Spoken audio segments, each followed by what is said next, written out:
আমি একটু সময়ের জন্য ক্লাস নিচ্ছি হচ্ছে ইনফার্টিলিটি অর্থাৎ বন্ধ্যত্ব নিয়ে। আপনাদের যারা একটু শুনবেন তাদের কাজে লাগবে ইনশাআল্লাহ। কারণ যে সাপের কামড় খায় সেই সাপের কামড়ের সে জ্বালাটা বুঝে। আমিও এই লাইনের ভুক্তভোগী একজন মানুষ ছিলাম।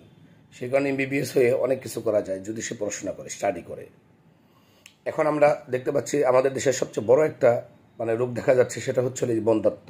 সেটা পুরুষ বন্ধাও আছে, মেয়ে বন্ধাও আছে।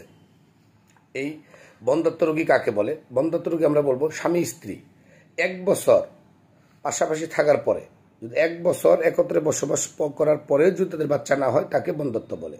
কিন্তু আমাদের সমাজে দেখা যায় কিছু রোগী এই স্বামী হয়তো বিদেশ বা কোথাও, সে ছুটিতে আসছে, তার বাচ্চা কাচ্চা হচ্ছে না 3 মাস, সে 1 বছর ছিলই না।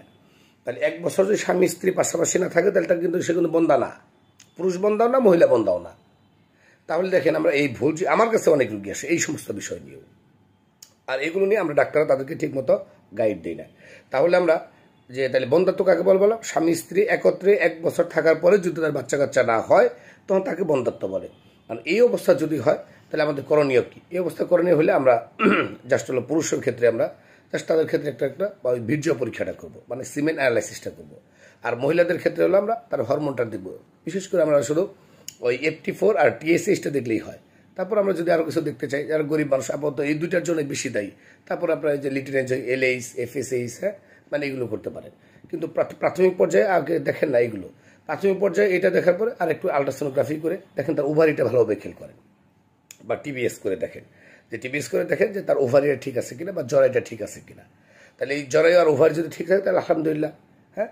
আর জরাই আর ওভারি যদি ঠিক না থাকে তাহলে আমরা ওই আলট্রাসোনোগ্রাফিতে আমাদের সবচেয়ে বেশি একটা জিনিস ধরা পড়ে, সেটা হলো সিস্ট, যে ওভারিয়ান সিস্ট থাকে। সেই এই PCOD বলে, যেটাকে পলিসিস্টিক ওভারিয়ান ডিজিজ বলে। এই PCOD বা এই ওভারিয়ান সিস্ট এইগুলোর জন্য মূলত হলো বাচ্চা কাচ্চা হয় না।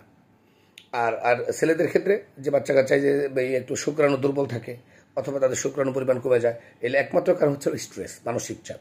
এই মানসিক চাপের কারণে এই ছেলেদের ক্ষেত্রে এই বন্ধ্যত্বটা আসে। এই মানসিক চাপ থেকে আমরা দূরে থাকতে হবে, স্ট্রেস মুক্ত থাকতে হবে। আর একটা ধূমপান, এই ধূমপান থেকে দূরে থাকতে হবে।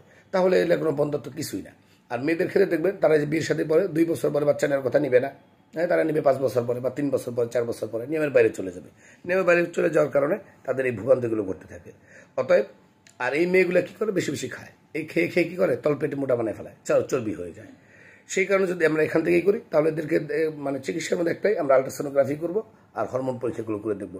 এগুলোর মধ্যেও যদি আমরা কোনো রোগ না পাই, তাকে একদম চোখ বন্ধ করে আমরা তাকে 5টা জিনিস খাবার থেকে দূরে থাকতে বলবো, যে ভাত, রুটি, আলু, চিনি, দুধ, এই 5টা